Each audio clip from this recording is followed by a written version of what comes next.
uyu mwanya ngarutse kubw'inkuru navuga ngo ni inkuru ikomeje kuzamura amarangamutima ya benshi, ariko ni n'inkuru ishobora guteza ibibazo bimwe na bimwe ku bantu benshi bagiye bisanga muri iyi nkuru. Ibintu bya Pastor Mutesi bikomeje gufata indi ntera. Pastor Mutesi inkuru ye cyangwa se ibiganiro byagiye bimukorwaho ndetse n'ibindi bintu byinshi byagiye bimuvugwaho bikomeje gufata indi ntera, bikomeje kuba bibi cyane ku buryo mu minsi iri imbere mushobora gutungurwa no kubona hari abantu bamwe na bamwe bafungwa bagatabwa muri yombi, cyangwa se mukabona abandi batoroka bagahunga bazira izina rya Pastor Mutesi. Mushobora kubona abandi amacano yabo ahanagurwa cyangwa se asibishwa bitewe n'ibiganiro bigiye bitandukanye bakoze kuri uyu mubyeyi. Tugiye kugaruka muri kiganiro cyacu musaba kutajya kure kugira ngo ubashe kumenya byinshi cyane ku byavuzwe kuri Pastor Mutesi, ukuri kwabyo cyangwa se ikinyoma kibirimo. Pastor Mutesi mu minsi yatambutse mwagiye mubona ibiganiro bigiye bitandukanye yagiye akorwaho, ariko si mu minsi itambutse ahubwo ni ibintu bimaze iminsi myinshi cyane, bimaze imyaka itari mike Pastor Mutesi akorwaho ibiganiro bigiye bitandukanye byamwibasiriye mu buryo bwinshi bugiye butandukanye bugiye bunyuranye. Ibiganiro benshi batatanye kuvuga ko yakorewe ihohoterwa rikomeye cyane, yahohotewe n'abantu bigiza nkana bamukorera ihohotera, baragenda baramwica, bamunga umutima we, bamutera igikomere gikomeye cyane na n'iyi saha bigoranye ko umuntu yavuga ko azakira. Yakozwe ibiganiro byinshi cyane bigiye bitandukanye, abikorwaho na Pastor Claude, abikorwaho n'uwitwa Ezekiel Rukundo, abikorwaho na ba Pastor Justin n'abandi benshi bagiye batandukanye, ariko byageze kuri Rukundo Ezekiel ugira ngo hari abantu runaka cyangwa se hari ikipe runaka yamushiriyeho kuba yasebya Pastor Mutesi cyangwa kujya akora ibiganiro bimuvuga nabi, bimusebya, bimusenya, mbega bakeneye kwangiza izina rya Pastor Mutesi, bakeneye kurisibanganya, bakeneye kuryibagirana mu matwi y'abantu cyangwa se mu matwi y'abantu bamukunda, ku maso y'abantu bamurebaga. Iryo zina nyine badakeneye ko ryongera kuvugwa cyangwa badakeneye ko Pastor Mutesi azongera kuvuga. Pastor Mutesi yagiye akorwa ibiganiro byinshi cyane. Muribuka hari ibiganiro yakozweho mu gihe cy'umugabo witwa Rusagara ubwo yapfaga, yakozweho ibiganiro byinshi cyane, ibiganiro bikomeye byamutukaga bimwibasira, bamwita indaya, bamukorera ibiganiro byinshi cyane. Ariko mu minsi yashize abantu batunguwe n'inkuru Rukundo Ezekiel yakoze ubwo yasohoraga amajwi y'abantu y'urukozasoni, avuga ko ayo majwi ari ya Pastor Mutesi, avuga ko ari amashusho yoherezaga abantu cyangwa se abagabo bari muri diaspora ayacuruza, yigurisha nyine, agurisha amavideo yiwe y'ubwambure bwiwe.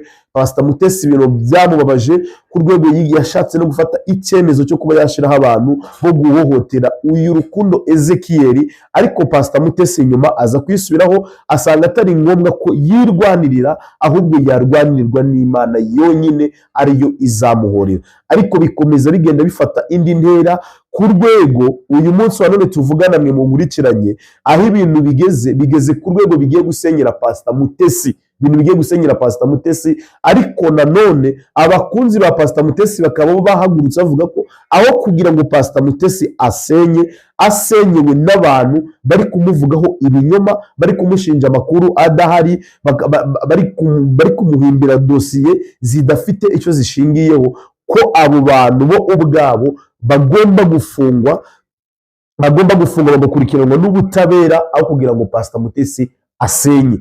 Pastor Mutesi urwego ibintu biriho, nge nagasabye RIB n'izindi nzego za leta zibifite mu nshingano kuba uyu mubyeyi bamurenganura, kuko yakorewe ihohoterwa cyangwa se ari gukorerwa ihohoterwa rikomeye cyane, ihohoterwa mbega utakorera n'inyamaswa, ihohoterwa ariko na Pastor Mutesi uramutse urikoreye inyamaswa bagufunga kandi bakagufunga bikomeye cyane bakaba baguhereza n'igihano gikakaye cyane. Sinibaza rero impamvu umuntu w'umubyeyi nk'uyu nguyu ahagurukirwa abagabo bamuhagurukira bamuvuga ibintu bidahari, bamushinja ibinyoma, bakeneye kumubuza amahwemo no kumubuza umutekano, bakeneye kumubuza ibyishimo, bakeneye nyine gutuma atagira ikintu na kimwe kibaho cyatuma anezererwa. Abantu bagahagurukira kumuvuga, bagahagurukira kumurwanya badafite ikintu gifatika bashingiyeho, bamuvuga nabi cyangwa se bamurwanya. Pastor Mutesi akeneye kurenganurwa. Pastor Mutesi akeneye kurenganurwa, akeneye guhabwa ubutabera, kuko adahawe ubutabera byaba bibabaje cyane. Abandi bantu nanone bazahaguruka cyangwa se abari kumuhohotera bazamuvaho bakongera bakibasira abandi bantu cyangwa bakibasira indi miryango y'abandi bantu. Hari abantu bamwe na bamwe bari kuvuga ngo Pastor Mutesi ibyo ari gucamo ni ihangana bicemo, ngo kuko byose niwe wabyikururiye, ngo kuko icyambere amakuru bagenda baheraho batanga niwe uba warayatanze. Ariko ndagira ngo mbwire Pastor Mutesi koko niba nawe mu byo bakuvuga harimo iby'ukuri, uhereye kwa uriya mugabo bavuga ngo wagurishije, niba koko ari ukuri atari ibintu bari kuguhimbira n'ibindi bigiye bitandukanye, nawe ufite ikibazo gikomeye cyane, kuko ibyo bavuga byose babivuga biturutse ku biganiro uba wakoze bikarangira wowe ubwawe wivuyemo, ugashyira amakuru yawe hanze, wayashyira hanze abandi bakayuriraho bagashaka n'utundi tudetaye ku ruhande, bikarangira bakurambitse hasi. Ye mu nkuru nakiriye uyu munsi cyangwa se mu nkuru nakuye ku bantu bari hafi ya Pastor Mutesi, kandi bivuga ko ari n'ibintu byatangajwe n'umuntu wa hafi yiwe, ni umuntu ngo wavuze ko Pastor Mutesi we ubwe yiviriye mu ijambo ngo akavuga ko Pastor Claude yajyaga nkamurangira abagabo na Pastor Mutesi akarangira Pastor Claude abagore. Icyo kintu mucyumve, ni ikintu kibabaje cyane, ariko ibyo njye ntabwo nkeneye kubyinjiramo. Icyo nshaka kuvuga ni kimwe: nk'Abanyarwanda ntabwo twakagombye kwishimira kubona umuntu w'umubyeyi ubyaye wubatse urugo ufitiye umumaro sosiyete nyarwanda mu buryo bumwe cyangwa ubundi, ahohoterwa agatsiko k'amabandi kakamuhagurukira gakeneye gusenya izina ryiwe. Ndagira ngo nkubwire ngo ibintu Pastor Mutesi ari gukorerwa, ugiye mu mujyi wa Kigali ukajya ku umukindo iriya mikindi biri ku muhanda, ugafata umuhoro cyangwa se ugafata ikindi kintu icyo ari cyo cyose, ugafata ibi wa mukindo ukagenda ukawanyiriza ukawukubitaho, aho bagufungira nta muntu wazapfa kuhagukura, kuko uba wangije igikorwa remezo cya leta. Nanone rero ntabwo numva uburyo ki abantu baza bagakinira ku izina ry'umwana w'umunyarwanda, abantu inzego zibireba zigaceceka. Pastor Mutesi akeneye kurenganurwa, kuko ibyo Pastor Claude na Ezekiel bari kumukorera ni ibintu bitarakorerwa undi muntu uwo ari we wese. Ni ibintu bitarakorerwa undi muntu uwo ari we wese. Uyu mubyeyi baramukomerekeje, birenga kumukomeretsa, baragenda n'igikomere yari afite baragishanyagura, barakivuyanga, baramubabaza bya bindi nyine byo kubabaza umuntu, ukamubaza ukavuga ati ndakwemeje, ndaguhamije, ahangaha nyine ndaguhaye. Nibyo bintu bari gukorera Pastor Mutesi. Mubyeyi ubabaye, mubyeyi uri mu gahinda, mubyeyi ufite intimba. Sinibaza impamvu abantu bahaguruka ngo nyababyeyi bayikuyemo. Ese ubundi wamugani koko umuntu w'umugabo iyo uhagurutse ugiye kuvuga kuri nyababyeyi y'umugore w'undi mugabo, uba wumva udafite isoni? Uba wumva udafite isoni koko? Iyo uhagurukijwe no kuvuga kuri nyababyeyi y'umugore w'undi mugabo, uba wumva udafite ikimwaro n'isoni? Ese ubundi Ezekiel, ibiganiro byose uri gukora kuri Pastor Mutesi uhimbahimba pranka, ibintu baba bakwishyure kugira ngo umusebye, wibwira ngo aho Uganda uri uzahorayo? Wibwira ngo ntabwo uzifuza kuba wagaruka mu gihugu cy'u Rwanda, cyangwa se utahagaruka? Wibwira ngo aho ngaho ntabwo Imana yahagarika igahorera Pastor Mutesi ku bibi uri kumukorera, ku birego by'ibinyoma muri kumushinja?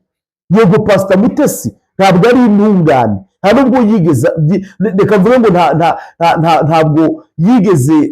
ntabwo yavutse akiranutse, kuko yakiraga akiza afite aho avuye cyangwa afite ingeso mbi aturutsemo. Ariko tuvugisha ukuri nk'abantu bakuru, tuvugishe ukuri. Ibiganiro muri gukora kuri Pastor Mutesi muri kubaka abantu, muri kubaka ubwami bw'Imana, muri kubaka igihugu, cyangwa muri kubaka imitima y'abantu?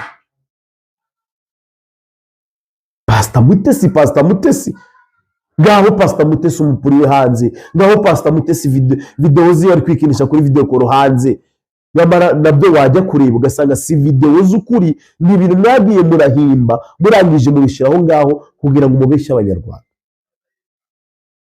kugira ngo mubeshye iki abanyarwanda. Pastor Mutesi akeneye ubutabera. Perezida wacu w'igihugu akwino mbega nuko rimwe na rimwe yagiye tubivuga uku nguku banavuga ngo mbese ibyo ni ibintu byo guhuririza perezida w'igihugu, ariko impamvu tuba tuvuze ngo perezida w'igihugu aratureberera nk'abanyarwanda, aratureberera iyo tubabaye turamutabaza akadutabara. Niba uyu mubyeyi Pastor Claude amuhohotera yitwaje uwo ari we, yitwaje icyo ari cyo, Pastor Claude bakamureka, n'abandi bose bagiye batandukanye bagahaguruka barwanya uyu mubyeyi bamuvuga, bamushinja ibirego by'ibinyoma bidahari bidafite ukuri, ari byo Godfather yavuze. Nta nubwo mwari mukwiye kujya muza kuri izi kamera mwita ngo muri abapasiteri cyangwa ngo muri abakozi b'Imana.